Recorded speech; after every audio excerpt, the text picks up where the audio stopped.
अध्याय 2 गीता का सार भाग 3 श्लोक 2.11 श्री भगवान उवाच अशोच्यानन् वशोचस्त्वं प्रज्ञावादांश्च भाषसे गतासूंश्च नानुशोचन्ति पंडिताः। भावार्थ, श्री भगवान ने कहा, तुम पांडित्यपूर्ण वचन कहते हुए उनके लिए शोक कर रहे हो जो शोक करने योग्य नहीं है। जो विद्वान होते हैं वे न तो जीवित के लिए न ही मृत के लिए शोक करते हैं। तात्पर्य, भगवान ने तत्काल गुरु का पद संभाला और अपने मित्र को अप्रत्यक्षतः मूर्ख कहकर डांटा। उन्होंने कहा, तुम विद्वान की तरह बातें करते हो, किंतु तुम ये नहीं जानते कि जो विद्वान होता है, अर्थात जो ये जानता है कि शरीर तथा आत्मा क्या है, वो किसी भी अवस्था में शरीर के लिए, चाहे वो जीवित हो या मृत, शोक नहीं करता। अगले अध्यायों से यह स्पष्ट हो जाएगा कि ज्ञान का अर्थ पदार्थ तथा आत्मा एवं दोनों के नियामक को जानना है। अर्जुन का तर्क था कि राजनीति या समाज नीति की अपेक्षा धर्म को अधिक महत्व मिलना चाहिए, किंतु उसे यह ज्ञात ना था कि पदार्थ, आत्मा तथा परमेश्वर का ज्ञान धार्मिक सूत्रों से भी अधिक महत्वपूर्ण है। और चूंकि उसमें इस ज्ञान का अभाव था, अतः उसे विद्वान नहीं बनना चाहिए था। और चूंकि वो अत्यधिक विद्वान नहीं था, इसीलिए वो शोक के सर्वथा अयोग्य वास्तु के लिए शोक कर रहा था। यह शरीर जन्मता है और आज या कल इसका विनाश निश्चित है। अतः शरीर उतना महत्वपूर्ण नहीं है जितना कि आत्मा है। जो इस तथ्य को जानता है वही असली विद्वान है और उसके लिए शोक का कोई कारण नहीं हो सकता। श्लोक 2.12 न त्वेवाहं जातुनासं न त्वं नेमे जनाधिपः न चैव न भविष्यामः सर्वे वयमतः परम्। भावार्थ, ऐसा कभी नहीं हुआ कि मैं न रहा हूं या तुम न रहे हो, अथवा ये समस्त राजा न रहे हों, और न ऐसा है कि भविष्य में हम लोग नहीं रहेंगे। तात्पर्य, वेदों में, कठोपनिषद में और श्वेताश्वतर उपनिषद में भी कहा गया है कि जो श्री भगवान असंख्य जीवों के कर्म तथा कर्मफल के अनुसार उनकी अपनी अपनी परिस्थितियों में पालक हैं, वही भगवान अंश रूप में हर जीव के हृदय में वास कर रहे हैं। केवल साधु पुरुष, जो एक ही ईश्वर को भीतर बाहर देख सकते हैं, पूर्ण और शाश्वत शांति प्राप्त कर पाते हैं। नित्यो नित्यानाम चेतनश्च चेतनानाम एको बहूनाम यो विदधाति कामान तमात्मस्थम ये सनुपश्यन्ति धीरास्तेषां शांतिः शाश्वती नेतरेषाम्। जो वैदिक ज्ञान अर्जुन को प्रदान किया गया, वही विश्रव के उन पुरुषों को प्रदान किया जाता है जो विद्वान होने का दावा तो करते हैं, किंतु जिनकी ज्ञान राशि न्यून है। भगवान ये स्पष्ट कहते हैं कि वे स्वयं, अर्जुन तथा युद्ध भूमि में एकत्र सारे राजा शाश्वत प्राणी हैं, और इन जीवों की बद्ध तथा मुक्त अवस्थाओं में भगवान ही एकमात्र उनके पालक हैं। भगवान परम पुरुष हैं तथा भगवान का चिरसंगी अर्जुन एवं वहां पर एकत्र सारे राजागण शाश्वत पुरुष हैं। ऐसा नहीं है कि ये भूतकाल में प्राणियों के रूप अलग अलग उपस्थित नहीं थे, और ऐसा भी नहीं है कि वे शाश्वत पुरुष बने नहीं रहेंगे। उनका अस्तित्व भूतकाल में था और भविष्य में भी निर्बोध रूप से बना रहेगा। अतः किसी के लिए शोक करने की कोई बात नहीं है। ये मायावादी सिद्धांत कि मुक्ति के बाद आत्मा माया के आवरण से पृथक होकर निराकार ब्रह्म में लीन हो जाएगा और अपना अस्तित्व खो देगा, यहां परम अधिकारी भगवान कृष्ण द्वारा पुष्ट नहीं हो पाता। ना ही इस सिद्धांत का समर्थन हो पाता है कि बद्ध अवस्था में ही हम अस्तित्व का चिंतन करते हैं। यहां पर कृष्ण स्पष्टतः कहते हैं कि भगवान तथा अन्यों का अस्तित्व भविष्य में भी अक्षुण्ण रहेगा, जिसकी पुष्टि उपनिषदों द्वारा भी होती है। कृष्ण का ये कथन प्रमाणिक है, क्योंकि कृष्ण मायावश्य नहीं है। यदि अस्तित्व तथ्य न होता तो फिर कृष्ण इतना बल क्यों देते, और वो भी भविष्य के लिए। मायावादी ये तर्क कर सकते हैं कि कृष्ण द्वारा कथित अस्तित्व आध्यात्मिक न होकर भौतिक है। यदि हम इस तर्क को कि अस्तित्व भौतिक होता है स्वीकार कर भी ले, तो फिर कोई कृष्ण के अस्तित्व को किस प्रकार पहचानेगा? कृष्ण सदा सर्वदा अपना अस्तित्व बनाए रहे हैं। यदि उन्हें सामान्य चेतना वाले सामान्य व्यक्ति के रूप में माना जाता है, तो प्रामाणिक शास्त्र के रूप में उनकी भगवत गीता की कोई महत्ता नहीं होगी। एक सामान्य व्यक्ति मनुष्यों के 4 अवगुणों के कारण श्रवण करने योग्य शिक्षा देने में असमर्थ रहता है। गीता ऐसे साहित्य से ऊपर है। कोई भी संसारी ग्रंथ गीता की तुलना नहीं कर सकता। श्री कृष्ण को सामान्य व्यक्ति मान लेने पर गीता की सारी महत्ता जाती रहती है। मायावादियों का तर्क है कि इस श्लोक में वर्णित द्वैत लौकिक है और शरीर के लिए प्रयुक्त हुआ है, किंतु इसके पहले वाले श्लोक में ऐसी देहात्म बुद्धि की निंदा की गई है। एक बार जोवो की देहात्म बुद्धि की निंदा करने के बाद यह कैसे संभव है कि कृष्ण पुनः शरीर पर उसी वक्तव्य को दोहराते? अतः यह अस्तित्व आध्यात्मिक आधार पर स्थापित है, और इसकी पुष्टि रामानुजाचार्य तथा अन्य आचार्यों ने भी की है। गीता में कई स्थलों पर इसका उल्लेख है कि यह आध्यात्मिक अस्तित्व केवल भगवत भक्तों द्वारा ज्ञेय है। जो लोग भगवान कृष्ण का विरोध करते हैं, उनकी इस महान साहित्य तक पहुंच नहीं हो पाती।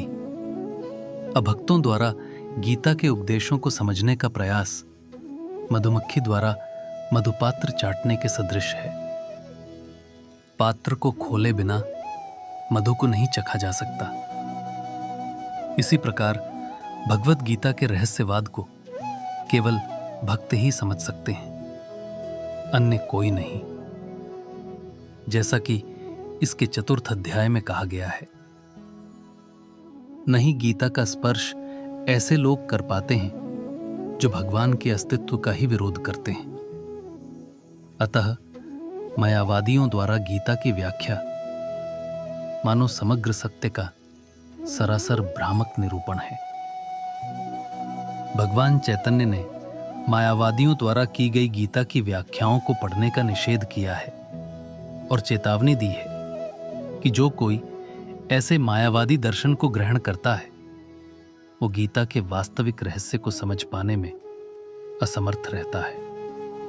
यदि अस्तित्व का अभिप्राय अनुभवगम्य ब्रह्मांड से है, तो भगवान द्वारा उपदेश देने की कोई आवश्यकता नहीं थी। आत्मा तथा परमात्मा का द्वैत शाश्वत तथ्य है और इसकी पुष्टि वेदों द्वारा होती है, जैसा कि ऊपर कहा जा चुका है। श्लोक 2.13 देहिनो सस्मिन् यथा देहे कौमारम यौवनम जरा तथा देहांतर प्राप्तिर भीरस तत्र न मुह्यति।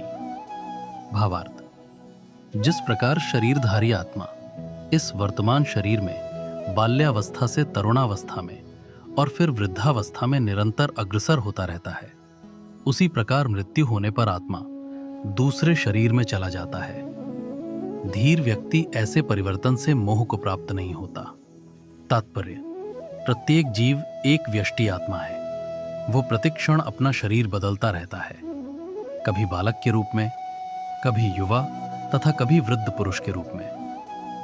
तो भी आत्मा वही रहता है, उसमें कोई परिवर्तन नहीं होता। ये व्यष्टि आत्मा मृत्यु होने पर अंततोगत्वा एक शरीर बदलकर दूसरे शरीर में देहांतरण कर जाता है, और चूंकि अगले जन्म में इसको शरीर मिलना अवश्यंभावी है, चाहे वो शरीर आध्यात्मिक हो या भौतिक। अतः अर्जुन के लिए न तो भीष्म न ही द्रोण के लिए शोक करने का कोई कारण था, अपितु उसे प्रसन्न होना चाहिए था कि वे पुराने शरीरों को बदलकर नए शरीर ग्रहण करेंगे और इस तरह वे नई शक्ति प्राप्त करेंगे। ऐसे शरीर परिवर्तन से जीवन में किए कर्म के अनुसार नाना प्रकार के सुखोपभोग या कष्टों का लेखा हो जाता है। चूंकि भीष्म व द्रोण साधु पुरुष थे, इसीलिए अगले जन्म में उन्हें आध्यात्मिक शरीर प्राप्त होंगे। नहीं तो कम से कम उन्हें स्वर्ग के भोग करने के अनुरूप शरीर तो प्राप्त होंगे ही। अतः दोनों ही दशाओं में शोक का कोई कारण नहीं था। जिस मनुष्य को व्यष्टि आत्मा, परमात्मा तथा भौतिक और आध्यात्मिक प्रकृति का पूर्ण ज्ञान होता है, वो धीर कहलाता है। ऐसा मनुष्य कभी भी शरीर परिवर्तन द्वारा ठगा नहीं जाता। आत्मा के एकात्मवाद का मायावादी सिद्धांत मान्य नहीं हो सकता, क्योंकि आत्मा के इस प्रकार विखंडन से परमेश्वर विखंडनीय या परिवर्तनशील हो जाएगा, जो परमात्मा के अपरिवर्तनीय होने के सिद्धांत के विरुद्ध होगा। गीता में पुष्टि हुई है कि परमात्मा के खंडों का शाश्वत सनातन अस्तित्व है, जिन्हें क्षर कहा जाता है, अर्थात उनमें भौतिक प्रकृति में गिरने की प्रवृत्ति होती है। ये भिन्न अंश, खंड, नित्य भिन्न रहते हैं। यहां तक कि मुक्ति के बाद भी व्यष्टि आत्मा जैसे का तैसा भिन्न अंश बना रहता है, किंतु एक बार मुक्त होने पर वो श्री भगवान के साथ सच्चिदानंद रूप में रहता है। परमात्मा पर प्रतिबिंबवाद का सिद्धांत व्यवहृत किया जा सकता है। जो प्रत्येक शरीर में विद्यमान रहता है, वो व्यष्टि जीव से भिन्न होता है। जब आकाश का प्रतिबिंब जल में पड़ता है, तो प्रतिबिंब में सूर्य, चंद्र तथा तारे सब कुछ रहते हैं। तारों की तुलना जीवों से तथा सूर्य या चंद्र की परमेश्वर से की जा सकती है। व्यष्टि अंश आत्मा को अर्जुन के रूप में और परमात्मा को श्री भगवान के रूप में प्रदर्शित किया जाता है। जैसा कि चतुर्थ अध्याय के प्रारंभ में स्पष्ट है, वे एक ही स्तर पर नहीं होते। यदि अर्जुन कृष्ण के समान स्तर पर हों और कृष्ण अर्जुन से श्रेष्ठतर ना हो, तो उनमें उपदेशक तथा उपदिष्ट का संबंध अर्थहीन होगा। यदि ये दोनों माया द्वारा मोहित होते हैं, तो एक को उपदेशक तथा दूसरे को उपदिष्ट होने की कोई आवश्यकता नहीं है। ऐसा उपदेश व्यर्थ होगा, क्योंकि माया के चंगुल में रहकर कोई भी प्रामाणिक उपदेशक नहीं बन सकता। ऐसी परिस्थितियों में यह मान लिया जाता है कि भगवान कृष्ण परमेश्वर हैं, जो पद में माया द्वारा विस्मृत अर्जुन रूपी जीव से श्रेष्ठ हैं। श्लोक 2.14 मात्रा स्पर्शास्तु कौन्तेय शीतोष्ण सुख दुःखदाः अगामा पायनो सनित्यास तांस तितिक्षस्व भारता। भावार्थ, हे कुंती पुत्र, सुख तथा दुख का क्षणिक उदय तथा काल क्रम में उनका अंतर्धान होना सर्दी तथा गर्मी की ऋतुओं के आने जाने के समान है।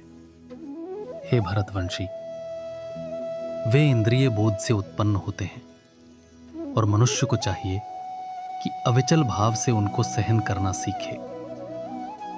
तात्पर्य, कर्तव्य निर्वाह करते हुए मनुष्य को सुख तथा दुख के क्षणिक आने जाने को सहन करने का अभ्यास करना चाहिए। वैदिक आदेशानुसार मनुष्य को माघ यानी जनवरी फरवरी के मास में भी प्रातः काल स्नान करना चाहिए।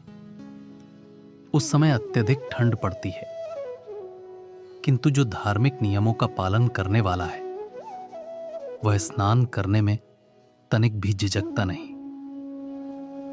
इसी प्रकार एक गृहिणी भीषण से भीषण गर्मी की ऋतु में यानी मई जून के महीनों में भोजन पकाने से हिचकती नहीं। जलवायु संबंधी असुविधाएं होते हुए भी मनुष्य को अपना कर्तव्य निभाना होता है। इसी प्रकार युद्ध करना क्षत्रिय का धर्म है, अतः उसे अपने किसी मित्र या परिजन से भी युद्ध करना पड़े तो उसे अपने धर्म से विचलित नहीं होना चाहिए। मनुष्य को ज्ञान प्राप्त करने के लिए धर्म के विधि विधान पालन करने होते हैं, क्योंकि ज्ञान तथा भक्ति से ही मनुष्य अपने आप को माया के बंधन से छुड़ा सकता है। अर्जुन को जिन दो नामों से संबोधित किया गया है वे भी महत्वपूर्ण हैं। कौन्तेय कहकर संबोधित करने से यह प्रकट होता है कि वो अपनी माता की और मातृकुल से संबंधित है, और भारत कहने से उसके पिता की और पितृकुल से संबंध प्रकट होता है। दोनों ओर से उसको महान विरासत प्राप्त है। महान विरासत प्राप्त होने के फलस्वरूप कर्तव्य निर्वाह का उत्तरदायित्व पड़ता है। अतः अर्जुन युद्ध से विमुख नहीं हो सकता। श्लोक 2.15 यम ही न व्यथयन्त्येते पुरुषम पुरुषर्षभ सम दुःख सुखम धीरम सु समृतत्वाय कल्पते। भावार्थ, हे पुरुष श्रेष्ठ अर्जुन, जो पुरुष सुख तथा दुख में विचलित नहीं होता और इन दोनों में संभाव रहता है वह निश्चित रूप से मुक्ति के योग्य है। तात्पर्य, जो व्यक्ति आत्म साक्षात्कार की उच्च अवस्था प्राप्त करने के लिए दृढ़ प्रतिज्ञ है और सुख तथा दुख के प्रहारों को संभाव से सह सकता है वो निश्चय ही मुक्ति के योग्य है। वर्णाश्रम धर्म में चौथी अवस्था अर्थात संन्यास आश्रम कष्ट साध्य अवस्था है, किंतु जो अपने जीवन को सचमुच पूर्ण बनाना चाहता है वो समस्त कठिनाइयों के होते हुए भी संन्यास आश्रम अवश्य ग्रहण करता है। ये कठिनाइयां पारिवारिक संबंध विच्छेद करने तथा पत्नी और संतान से संबंध तोड़ने के कारण उत्पन्न होती हैं, किंतु यदि कोई इन कठिनाइयों को सह लेता है तो उसके आत्म साक्षात्कार का पथ निष्कंटक हो जाता है। अतः अर्जुन को क्षत्रिय धर्म निर्वाह में दृढ़ रहने के लिए कहा जा रहा है। भले ही स्वजनों या अन्य प्रिय व्यक्तियों के साथ युद्ध करना कितना ही दुष्कर क्यों ना हो। भगवान चैतन्य ने 24 वर्ष की अवस्था में ही संन्यास ग्रहण कर लिया था। यद्यपि उन पर आश्रित उनकी तरुण पत्नी तथा वृद्धा मां की देखभाल करने वाला अन्य कोई न था, तो भी उच्चादर्श के लिए उन्होंने संन्यास ग्रहण किया और अपने कर्तव्य पालन में स्थिर बने रहे। भवबंधन से मुक्ति पाने का यही एकमात्र उपाय है।